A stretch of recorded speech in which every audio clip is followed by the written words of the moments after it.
മലയാളികളെ ഒന്നടങ്കം ചിരിപ്പിച്ച ദേശീയ അവാർഡ് ജേതാവായ നടൻ സലീം കുമാർ രോഗബാധിതനായി കിടക്കുമ്പോൾ സോഷ്യൽ മീഡിയയിൽ നടന്ന ക്രൂരമായ സൈബർ ആക്രമണങ്ങൾ ശരിയായില്ലെന്ന് മുഖ്യമന്ത്രി വി.ഡി. സതീശൻ.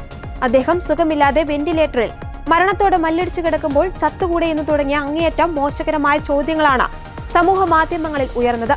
ഒരു കലാകാരൻ എന്ന നിലയിൽ അദ്ദേഹം ചെയ്ത തെറ്റെന്താണെന്നും ഇത്രയധികം സ്നേഹിക്കപ്പെടുന്ന ഒരാൾക്കെതിരെ ഇത്തരത്തിലുള്ള പ്രചരണങ്ങൾ നടത്തുവാൻ എങ്ങനെ സാധിക്കുന്നുവെന്നും അദ്ദേഹം ചോദിച്ചു. ഞാൻ തന്നെ വളരെ ദേഷ്യപ്പെട്ട് അവരോട് സംസാരിച്ചു. കാരണം ഈ ഓണർ കൊടുക്കാൻ പോലീസിന് പറ്റുന്നില്ല, കുടുംബാംഗങ്ങൾക്ക് അവരുടെ കർമ്മങ്ങൾ ചെയ്യാൻ അവരെ അനുവദിക്കുന്നില്ല. വല്ലാത്തൊരു സ്ഥിതിയായിരുന്നു.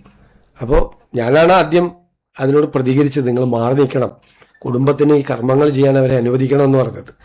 അതുമാത്രമല്ലല്ലോ, സലീം കുമാർ രോഗബാധിതനായി കിടക്കുമ്പോൾ സോഷ്യൽ മീഡിയയിൽ വലിയൊരു അറ്റാക്ക് നടന്നു.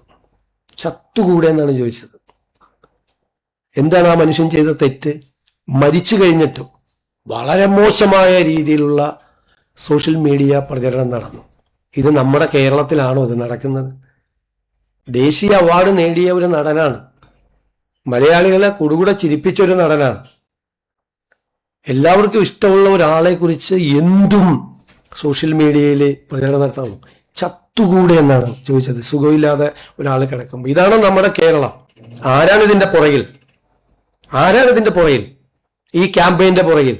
എല്ലാവർക്കും രാഷ്ട്രീയമുണ്ട്. കലാകാരന്മാർക്കും സാംസ്കാരിക പ്രവർത്തകർക്കൊക്കെ ഒരുപാട് ആളുകൾക്ക് രാഷ്ട്രീയമുണ്ട് ഇവിടെ.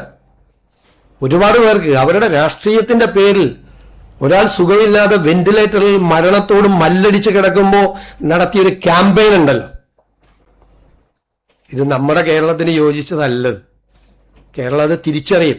ഇത് ചെയ്യുന്ന ആളുകൾ അത് മനസ്സിലാക്കണം.